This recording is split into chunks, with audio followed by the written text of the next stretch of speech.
Deploy किया गया था, आरएफ को डिप्लॉय किया गया था। और जामा मस्जिद के चारों तरफ, ये मैं आपको तस्वीर दिखा दूँ, जो सामने आपको गेट दिख रहा है वो गेट है 3 नंबर गेट, और फिर उसके बाद है 2 नंबर गेट, फिर इधर जिस गेट पे हम खड़े हैं वो है 3 नंबर गेट।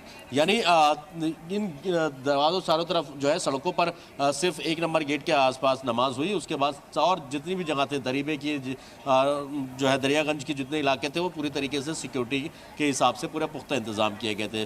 पुलिस की चाक चौबंद सुरक्षा लगाई गई थी।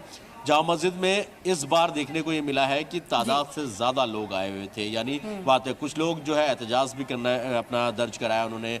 जैसा कि मुस्लिम पर्सनल बोर्ड जमीयतुल उलमा हिंद ने ऐलान किया था कि बाजू पर अपने काली पट्टी बांध कर आएँ और काली पट्टी बांध कर वक्फ बिल के ख़िलाफ़ एहतजाज करें। तो वो भी यहाँ पर कुछ लोगों को देखना पड़ा, हालांकि वो भी ना के बराबर थे, गिने चुने लोग थे यहाँ पर। लेकिन जामा मस्जिद से हमेशा जब शाही इमाम अहमद बुखारी ऐलान करते हैं तो उसका असर पूरी दुनिया में जाता है, पूरे देश में जाता है, पूरे मुल्क के अंदर जाता है।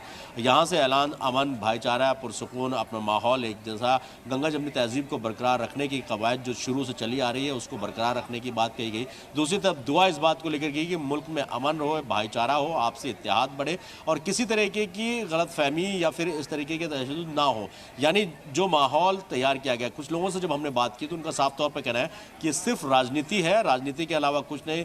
हिंदू हो, मुस्लिम हो, सिख हो, ईसाई हो, जैन हो, पारसी हो, किसी भी मजहब के मानने वाले हो, जब त्यौहार आता है सब एक दूसरे के गले मिलते हैं। चाहे वो दिवाली हो, चाहे वो ईद हो, एक दूसरे के घर आना जाना होता है, क्योंकि त्यौहार खुशियों का त्यौहार होता है। कोई भी त्यौहार आए, किसी भी मजहब का हो, वो खुशियां बांटने के लिए उसमें कहा गया है। तो ऐसे मौके पर इस तरीके का टेंस माहौल भी पैदा करना थोड़ा सा अपने आप में कहीं ना कहीं जो है गैर मुनासिब माना जाता है।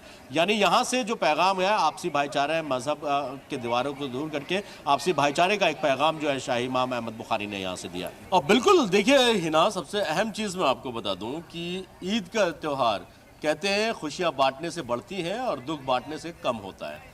ईद एक वाहिद एक ऐसा त्यौहार है, इस तरीके की चीज़ें हैं ख़ासतौर पर मुसलमानों के लिए अगर मैं बात करूं तो ईद के दिन यानी आपसी इख्तलाफात जो होते हैं वो भी भुला दिए जाते हैं, वो भुला के गले मिलते हैं। और गले मिलने का इसीलिए चलन है कि आप अपने दिल में कोई किना ना रखें, किसी तरीके का गुमान ना रखें, किसी तरीके की कोई भी गलत चीज़ किसी के बारे में ना रखें। और आज ईद के दिन सब कुछ भुलाकर, और इस्लाम में ये कहा भी गया है कि एक मोमिन जो होता है वो 3 दिन से ज़्यादा किसी अपने भाई से, बहन से, किसी भी रिश्तेदार से नाराज़ ना हो, ये जायज़ भी नहीं है।